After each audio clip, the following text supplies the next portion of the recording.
Hey everybody, welcome back to the Harmonious Path with Jen. In our third installment of Self Love February, I want to talk about boundaries and why they're important and how to set them. Having healthy boundaries is a vital part of self love, but it can also be one of the hardest. I keep saying self love isn't all about bubble baths. It's also about doing those really hard things that you have to do in order to keep yourself both healthy, both mentally and physically.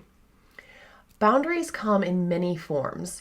They can be boundaries with another person, with yourself, around working hours, spending, you name it. So, today I'm going to talk about a few examples of boundaries, why they're so important, and how to set and keep healthy boundaries in your life. Most of us aren't taught how to set boundaries. In fact, we're often taught that boundaries are not important. How many parents make their kids kiss grandma even when they don't want to? Or sit on Santa's lap even when they're screaming and crying in terror at this odd-looking man with a big beard and a red hat? We tend to forget that kids are just small human beings that are very impressionable. And when we do things like make them hug a relative they don't want to, this teaches them that boundaries are not important and can be violated. And this can make it a lot harder for any of us to set boundaries as adults. One example of a boundary might be telling people in your life that you are not available to just casually chat during your working hours. They're only able to contact you if it's an emergency. And I mean a true emergency, not we don't have anything for dinner. So I'll give you an example. Back in the 90s, the glory days of the pager, I was working at a fast food restaurant. And one day I was at work and a friend of mine kept paging me even though I had told her I was working that day. Well, she finally paged me yet again. This time she put 911 after her number. Now, for you youngsters out there, that was the signal that you need to call me back immediately. This is an emergency. So, of course, I thought that I needed to call her. And we weren't allowed to make phone calls while we were working, but I told my manager, hey, I think my friend has an emergency. Can I please use the office phone? And I called her and frantically said, oh my gosh, are you okay? Oh yeah, I just wanted to see what you were doing tonight. I went off on her. I don't remember what I said, but I was not happy because I have always taken my job seriously, even when it's just serving up hot French fries. So I don't know what I said to her, but let's just say she never paged me at work again. Now, going off on somebody is not a good way to set a boundary, but I was 17. Give me a break. But this is just a simple example of how a boundary might be violated. Limiting your consumption of alcohol might be a boundary. There is a long history of addiction in my biological family, and I know that I also have very strong addictive tendencies. Over the years, and far too many nights of drinking way too much, I have learned that if you put a drink in front of me, I will drink it. I will not let it go to waste, because that's how I view leaving a drink unfinished. I view it as wasteful. I know it's absolutely silly, but this is something that I recognize in myself. So these days when I go out, or when I used to go out, I let my friends know that I have a 3-drink limit. Depending on how long we're going to be out, 3 drinks in 1 hour would be excessive. Now, it's not my friends' responsibility to hold me accountable to this, but by telling them, I let them know I'm only going to drink 3 and then I'm switching to water or soda. And it also reminds myself of my own boundary.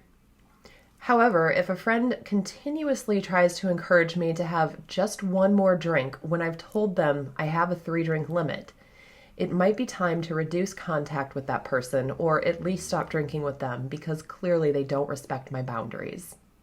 Another boundary you might want to set for yourself, especially in these days of working from home full-time for many of us, is around your working hours. It can be all too easy to be eternally connected to the office and check your email in the evening real quick. But how often does that real quick turn into an hour or 2 or more of work? I used to be really bad about this. I would leave my laptop connected to the network, and sometimes throughout the evening, I would just oh, I'm just going to check my email real quick. It's not because there was anything important that I needed to be on top of. It was just because it was there.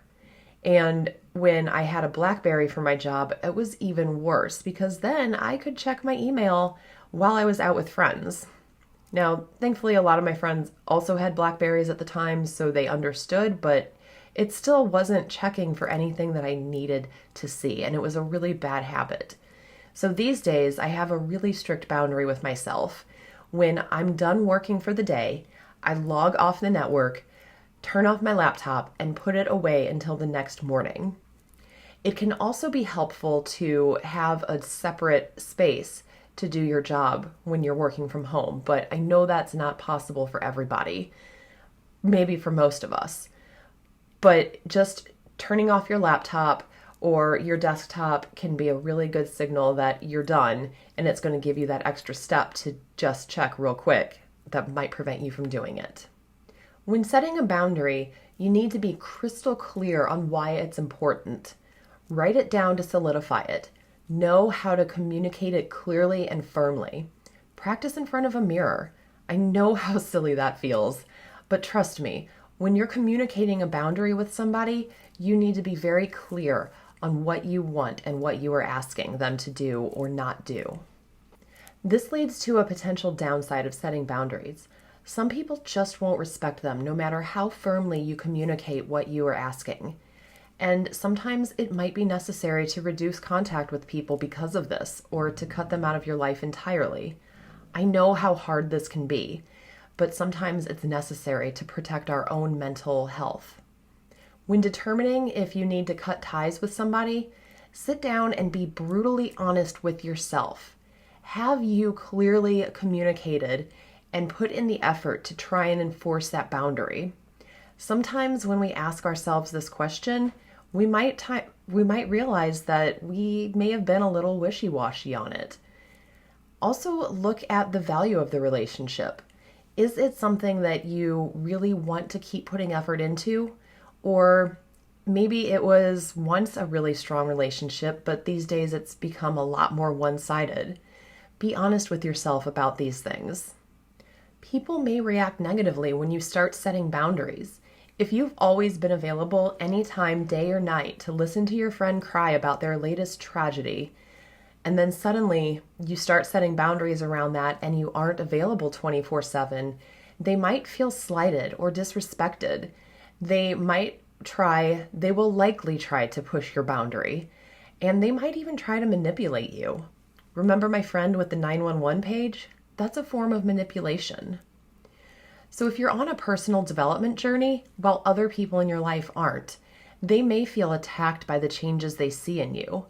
Never forget that this is because of their own shadow and has nothing to do with you.